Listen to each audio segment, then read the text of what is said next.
I score 95 in economics और मैंने वो बोरिंग ट्रेडिशनल तरीके से पढ़ाई नहीं की थी।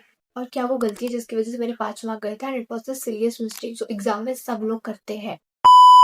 हेलो एवरीवन, आई एम शिगन and I have score 96% in class 12। I am currently in CA inter और मेरे इकोनॉमिक्स में 95 मार्क्स थे। इकोनॉमिक्स हमको बहुत ज़्यादा लेंदी, कंफ्यूजिंग और ट्रिकी लगता है, but don't worry, I am exactly gonna tell you कि आपको इकोनॉमिक्स को कैसे टैकल करना है एंड आपको आंसर किस तरीके से लिखना है कि एग्जामिनर को आपको मार्क्स देने ही पड़ेंगे।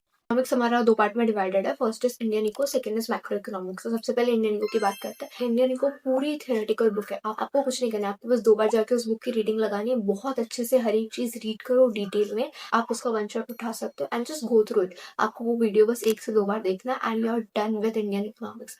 Trust me guys, Indian eco बहुत स्कोरिंग सब्जेक्ट है, आप उसमें आराम से स्कोर कर सकते हो क्योंकि उसमें आपको ज़्यादा केस स्टडीज नहीं देखने मिलती है जैसे मैक्रो इकोनॉमिक्स में देखने मिलती है। तो आपको उसमें डायरेक्ट क्वेश्चन देखने मिलता है एंड मोस्टली वही वही टॉपिक्स रिपीट होते हैं, तो आपको बहुत अच्छे से आंसर लिखना आ सकता है। इंडियन इको पूरा स्टोरी लाइन टाइप है, तो आप उसको रटने की बजाय थोड़ा सा समझने की कोशिश करो। वो आप खुद एक बार रीडिंग करोगे फिर वन शॉट देखोगे ना, तो आपको समझ जाएगा। आपके पास इतना टाइम नहीं है कि आप अभी नोट्स बनाओ, तो आप एनसीईआरटी रीड करो एंड नोट्स के लिए आप संदीप गर्ग की हेल्प ले सकते हो। आंसर कैसे फ्रेम करना है वो भी आपको उसमें बहुत अच्छे से मिल जाएगा। मैक्रो इकोनॉमिक्स बहुत ट्रिकी है, इसमें बहुत दिमाग लगाना पड़ता है, सीधे क्वेश्चन नहीं आते, सारे टेढ़े क्वेश्चन होते हैं। तो इसमें आप सबसे पहले तो नेशनल इनकम का चैप्टर बहुत अच्छे से कर लो। 10 से 15 मार्क आपको नेशनल इनकम की वजह से फ्री के मिल जाता है। And next is government budget, आप बहुत अच्छे से कर लो। एग्रीगेट डिमांड, एग्रीगेट सप्लाई वाला चैप्टर है, आप अगर ये 3 चैप्टर भी कर लोगे ना, तो आप आराम से पास हो सकते हो इकोनॉमिक्स में। तो ये 3 चैप्टर तो आपको करनी ही है एट एनी कॉस्ट। आपका मैक्रो में होता है ना कि आप कॉन्सेप्ट तो समझ लेते हो, बट आपके क्वेश्चन ना एग्जाम में अलग तरीके के आते हैं, थोड़े से केस बेस्ड टाइप और इनडायरेक्ट क्वेश्चन आते हैं। आपको डायरेक्ट बहुत कम मिलेंगे मैक्रो में, और आप एग्जाम में जाते हो तो आपको समझता नहीं है कि इसका आंसर क्या है, इसको लिखना कैसे है, ये क्या करना है, उसका क्या करना है। तो फॉर दैट थिंग आपको सैम्पल पेपर सॉल्व करनी है। It is 100% mandatory. Macro economics में आप बिना सैम्पल पेपर सॉल्व के पेपर में मत जाना, अदरवाइज आप बहुत कंफ्यूज हो जाओगे।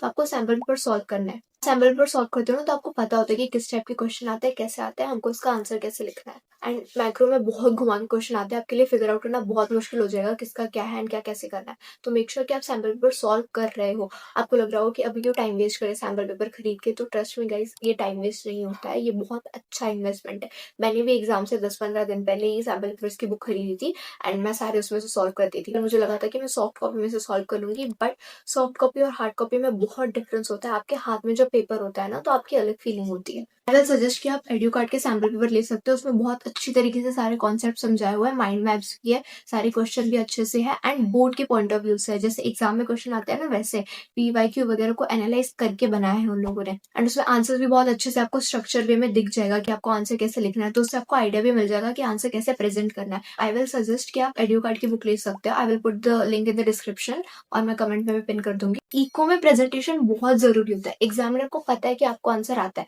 बट वो चेक करेगा कि आपने प्रेजेंट कैसे किया। तो सबसे पहले अगर कोई चीज है या फिर कोई बड़ा सा क्वेश्चन है, सपोज माइक्रो इकोनॉमिक्स का क्वेश्चन है, तो आप उसकी डेफिनेशन लिखो, उसका मीनिंग लिखो एंड देन आप उसका डायग्राम बनाओ और फिर उस डायग्राम को एक्सप्लेन करो। एंड देन उसका कोई एडवांटेजेस डिसएडवांटेजेस वो है तो वो लिखो। देन आप उसके अजम्पशन लिखो और अगर कोई एक्सेप्शन है तो आप वो भी लिखो। एंड इन द लास्ट आपको लास्ट में कंक्लूजन लिख के उसको खत्म करना है। इतनी स्टेप्स आपको एटलीस्ट फॉलो करनी है, तभी आपको मार्क्स मिलेंगे। एंड आप जब आंसर लिख रहे हो तो मेक श्योर आप पॉइंट बाय पॉइंट आंसर लिखो। सारे ऐसे पैराग्राफ में मत लिखना, बहुत बेकार लगता है और एग्जामिनर आपको मार्क्स नहीं देगा। पॉइंट बाय पॉइंट आप सारे आंसर्स लिखो, हर चीज अच्छे से एक्सप्लेन करो। आपका जो आंसर है उसमें मिनिमम 2 से 3 एनसीईआरटी के कीवर्ड होने चाहिए, और वो जो कीवर्ड्स है उसको अंडरलाइन कर लेना। एक आंसर में 2 से 3 सफिशियंट है और उतने तो होने ही चाहिए अगर आपको अच्छे मार्क्स स्कोर करने हैं तो। बिजनेस स्टडीज जैसे इकोनॉमिक्स में भी पूरा paper as it is NCERT से उठ के आता है। जिसने एनसीईआरटी पढ़ी है उसको सब आएगा, उसको सारे एमसीक्यू आएंगे, उसको सारे क्वेश्चन भी समझेंगे। तो एनसीईआरटी तो पढ़ के जाना, एनसीईआरटी पढ़े बिना मत जाना एग्जाम में। मिस्टेक आई डिड वाज कि नेशनल इनकम वाला चैप्टर मैंने अप्रैल में बहुत अच्छे से पढ़ा था। जब मेरा 12th स्टार्ट हुआ तो वो हमारा फर्स्ट चैप्टर था, तो मैंने बहुत अच्छे से पढ़ा था। तो लास्ट में मैं जब आई थी तो आई वाज लाइक मैं उसको ध्यान नहीं देती थी, मुझे लगता था कि ये तो मुझे आता है, इसको मैं क्यों करूँ। एंड एग्जाम में जब मैं उसका न्यूमेरिकल सॉल्व कर रही थी तो मुझे समझ नहीं रहा था कि मैं इस चीज को ऐड करूँ या फिर नहीं करूँ, क्योंकि एग्जाम के पहले मैं पूरा नेशनल इनकम चैप्टर बस गो थ्रू करके गई थी, ऊपर ऊपर से पढ़ के गई थी। तो उसको जो थ्योरी वाले क्वेश्चन थे वो मुझे आ गए थे, बट जो न्यूमेरिकल था उसमें मैं अटक गई। तो मेक श्योर इकोनॉमिक्स में जितने भी न्यूमेरिकल न्यूमेरिकल है उसको आप अपने हाथ से सारे सॉल्व कर रहे हो, वो मत पढ़ के जाओ, उसको आप 1-2 बार एटलीस्ट सॉल्व करो अपने हाथ से। हम जो याद करते हैं ना वो भूल जाते हैं, बट हम जो हाथ चला के लिखते हैं ना वो हमको याद रहता है। तो आप वो सब चीज़ें अच्छे से सॉल्व करके जाओ अपने हाथ से। मैंने सॉल्व नहीं किया था तो मैंने एग्ज़ाम में बहुत कन्फ्यूज़ हो गई थी कि इसको ऐड करना है या नहीं करना, और मैंने गलती से ऐड कर दिया था जबकि उसको नहीं करना था, तो मुझे उसके मार्क्स नहीं मिले। Next mistake I did was कि मेरा एग्रीगेट डिमांड वाला कोई क्वेश्चन था एंड उसमें एमपीएस, एमपीसी की वैल्यू दे रखी थी। तो वो 2 क्वेश्चन थे, तो मैंने दोनों क्वेश्चन में सेम वैल्यू यूज़ कर ली थी, जबकि दोनों क्वेश्चन में अलग-अलग वैल्यूज़ दी थी। तो मेक श्योर कि आप जब क्वेश्चन पढ़ो तो फिर आप खुद से सब कुछ अज़्यूम ना करो, शांत दिमाग से अच्छे से पूरा क्वेश्चन पढ़ो एंड देन उसको लिखो। मैंने क्या किया था, मैंने जो सेकंड क्वेश्चन था उसमें भी फर्स्ट क्वेश्चन की वैल्यू पुट कर दी थी, उसकी वजह से मेरा आंसर गलत आया एंड ऑब्वियसली मुझे मार्क्स नहीं मिला उसमें। तो मेक श्योर कि आप जो क्वेश्चन है बहुत अच्छे से पढ़ रहे हो, शांत दिमाग से पढ़ रहे हो, गलत वैल्यूज़ नहीं पुट। एक बार क्रॉस चेक कर लो कि क्वेश्चन में जो वैल्यू दी है आपने वही लिखी है या नहीं। गाइस ट्रस्ट मी, मेरा इंडियन इको पूरा सही था, मेरे मैक्रो के सारे एमसीक्यूज सही थे। The only mistakes I did was कि मैंने ध्यान नहीं दिया था पेपर में, खुद के हाथों से सॉल्व करके जाना पेपर में at least. And second thing is कि पेपर अच्छे से पढ़ना।